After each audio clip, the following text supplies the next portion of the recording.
finding a way to get things done. Obviously 13-0.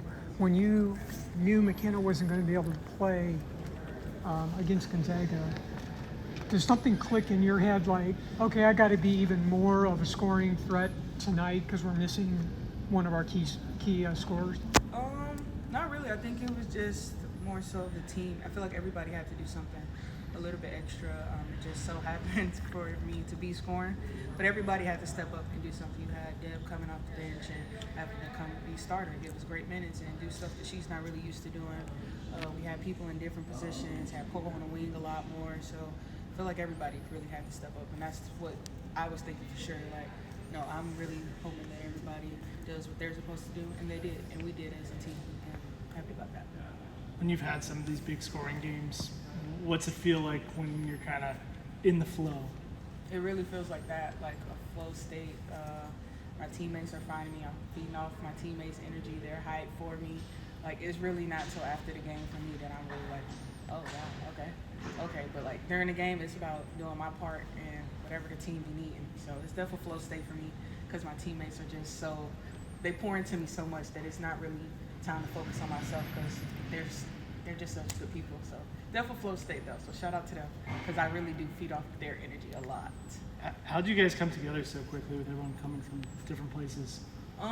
I think that was the most important thing for us coming from different places. When you come to a place, you got to know what your mission is and what your goal is. And we had a shared common goal, and we are striving towards that. And I think that was the biggest thing. You have a lot of transfers, but you also have a lot of experience. So you have some people like, this is my last year. This is Marley's last year. This is Paul's last year. We don't really have time to, okay, let's build a foundation. No. And we already knew that. So I think that was the biggest thing for us, like knowing that we have a shared common goal and working towards it every day, and we do. When you were signing up to come here, did you know generally what Molly's career record was as a coach? Mm-hmm. How much success she had? Yeah, for sure. I wasn't a big selling point, but that's something. If that was my record, I would definitely be putting out there. So it was definitely something that was known, and also just being a student of the game. Saw her make a run, saw her beat some teams last year, play some good basketball. So, it's hard not to say you know basketball and not know Molly Miller and her record, if that makes any sense, because it's a great record, you know what I mean? But, yeah. How is she a unique coach to some of the other ones you've had over the years? She's really understanding. She's not a person who's afraid to admit when she's wrong or even just to take more time to explain something. If you say you truly don't understand, she's like, okay, let me try to make sure you get it. Or if we're doing something in practice, she will definitely be like, that was bad coaching, that was on me. Because clearly, if everybody's messing up, then that's something ain't going right. But you got other coaches like, why weren't you there? So she's a learning curve that I had to. She is different in that aspect. She is willing to work with you truly and actually very respectful, and not always what you get with coaches. Sometimes it's their way or no way. Sometimes they don't understand that you don't learn the same way as they do. We're like, oh, you see what I'm saying? I don't, coach, I don't. But she's the type that will like, okay, let me explain it for you. Because she moves fast. She's a coach. Sometimes she's not thinking about stuff like that, but she does take that extra step to make sure that you feel heard, understood, and if you do need that extra, she's going to give you the extra too. I feel like I haven't had that. It was always mostly just, it's going to be this way. If you can't get it, we'll kind of get lost. And it's not like that at all here. You've been through the Big Ten, and now you're going to start on the Big 12. Mm-hmm. What's the key thing when you go into a major conference?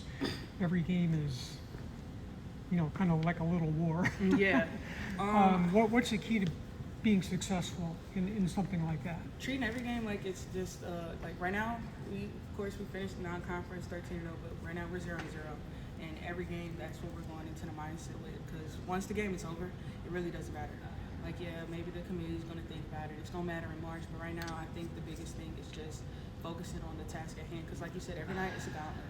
Every night you don't really know. And that's one of the things that I love most about the Big 12 is, to me, it's wide open. I feel like in the Big 10, you got your top teams and you kind of know who's going to do what.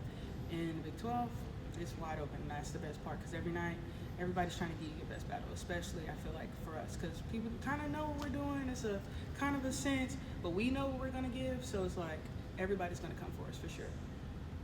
Gabby, in terms of your versatility as a player and being so experienced at the college level, who are some of the players you like to shape your game after? A lot of older ATs are really good one. Chelsea Gray, I just really like how they play at their own pace.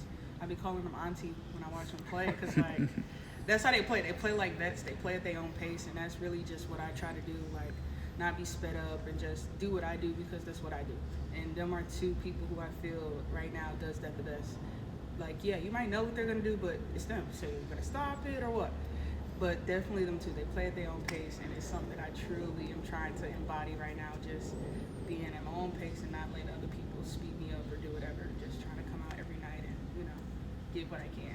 You mentioned the flow state in the fourth quarter against Yeah. Gonzaga, but how sweet is it to walk into someone else's building, and then by the end they know you're gonna get the ball, they know you're gonna score, and they Yeah. still can't stop you. What's that feeling like? It's nice. I'm not gonna lie. Who wouldn't want that type of feeling? But that also just comes from the practices and like my teammates having faith in me and stuff like that. Because we can go honestly, we can go to anybody. Jai had some tough finish that we needed. Marley was carrying us in the first. Like everybody has their role, and I feel like just knowing that it's like it can go to anybody. But it is a nice feeling to know that I can be the one to solidify some things tonight. And even if that's off a shot or a pass, I am happy that my teammate and coaches are looking at me to be that person for sure. It's a good feeling. We haven't seen you since the Penn State game. What was that experience like to go back there and then have that kind of game at your former school? It was really fun, especially because, of course, I transferred, but it was never like because of any bad blood or anything like that. So it was excited to see my old teammates. I was excited to see people on the staff. I even talked to some of the fans, some of the donors. Like I had a time, so it was really fun to be back. My mom and my brother came. It was like a return home for me, like honestly, because like I said, I didn't leave Penn State, on bad terms. It just we didn't want the same things, and that happens in life.